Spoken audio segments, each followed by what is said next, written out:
Do you know what fascia is?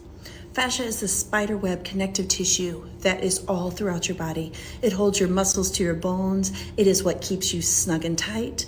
Fun fact, it's also what makes us have cellulite when there's little fibrils and adhesions happening. One of my favorite books that talks about fascia is The Architecture of Human Living Fascia. And we once believed that fascia was this passive thing that didn't have any contractile properties, but we have since learned it is wrong.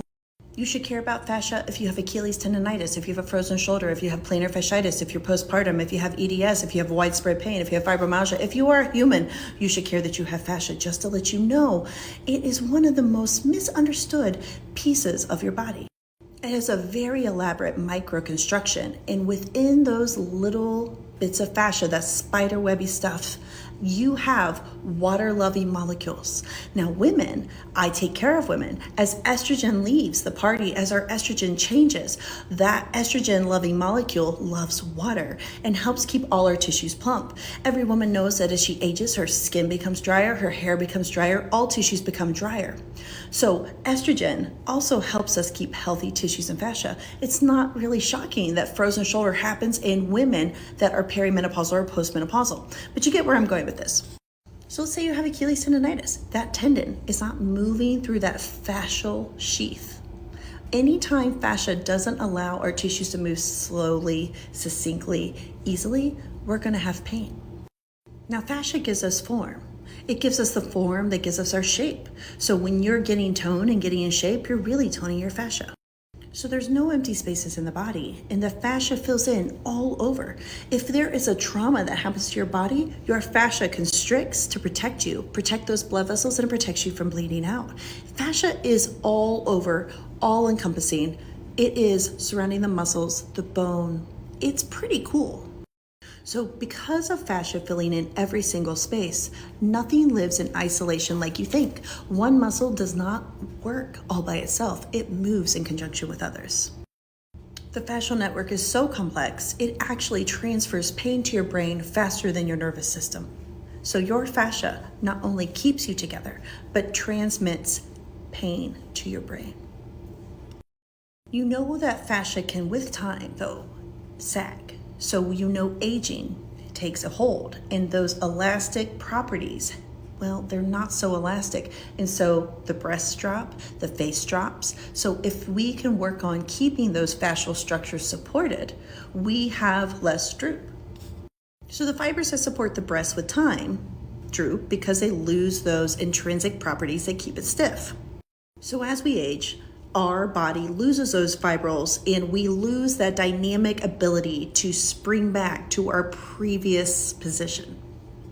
Sagging happens in the abdomen, the breast, the arms. With time, the fascia kind of fails because it can't resist gravity too much longer. Things that you can do to support your fascia and to keep you supple would be to do movement-based therapies. A movement-based therapy such as Pilates, Qigong, Kung Fu, Tai Chi, Karate, Brazilian Jiu-Jitsu, swimming, basically moving your body through all the different planes, because movement keeps all those fascial lubricated, right? So where there is flow, there is no pain. This is Chinese medicine. Where there is no flow, there is pain. So we want to keep things moving, sliding, and gliding. And this is where women know that if we become sedentary, we become stiff, we become painful.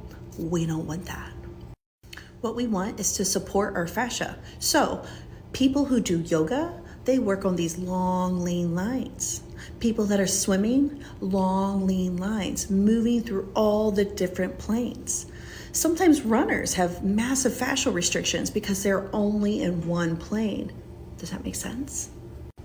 So one of the best self-care things you can do would be to move in different planes. Break it up. Another thing I have my patients do is a non-negotiable is to have a massage once a month. I used to believe that I would have a massage just when I had pain, but guess what? I don't want to play that game of catch up. I don't want to play catch up. I want to stay on top of it. Prevention is better than treatment. So if you can move in different planes, if you can get a massage, another thing you can do to support your would be to be dry skin brushing, gua sha, all of these topical actual treatments make an actual effect on your fascia. We know dry skin brushing stimulates the lymphatics, but the lymphatics are embedded in that fascial system. We know the gua sha helps our fat not distribute down into our jaws. So we can tone our muscles, we can tone our nerves, we can tone the fascia to some extent, right? We can control the tone and how our bodies are structured based on our habits, our posture, and our activities of daily living. There's a really great book called Supple Leopard that really sums this up nicely. There's another book called Fascial Fitness. There's another book called The Role Model. There's another book called The Melt Method. What these books have in common is they're telling you that movement is going to heal you and help keep you nourished and mobile. And what we want as we age is to maintain that nourishment so that we can have a quality of life through the ages. So posture shows you what your fascia is doing. If you find that your posture is continually forward head, you know that it is not optimal for you. What will happen in women with a forward head posture that is consistent, we can get a hump because there is no movement in that upper thoracic spine. And with time, fluids can accumulate there. I don't want that. That hurts and it's unsightly. So if I can move that too. So don't just think of your bones. Don't just think of your muscles. Think of your fascia. So fascial fitness is something that you can also prescribe yourself. You could find a movement-based therapy that works for you. The best exercise is the one you will actually do. If you followed me, you know that I love Pilates. I have a reformer in my clinic. I have a reformer in my house. I pay to see my Pilates instructor every 2 weeks. And I will say it is life-changing for me.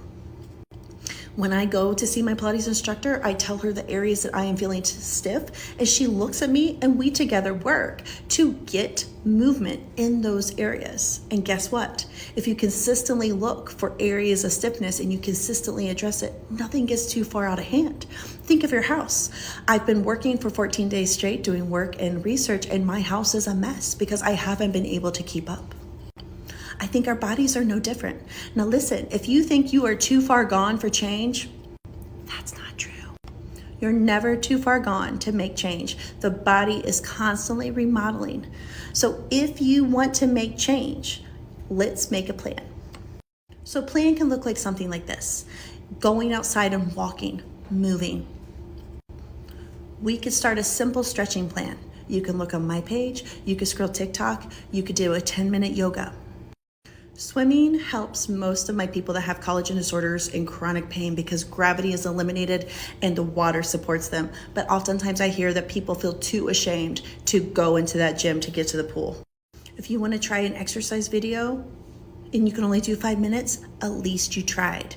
You don't have to do it all. You don't have to do it perfectly. You just have to start, and then you just keep moving and it gets better.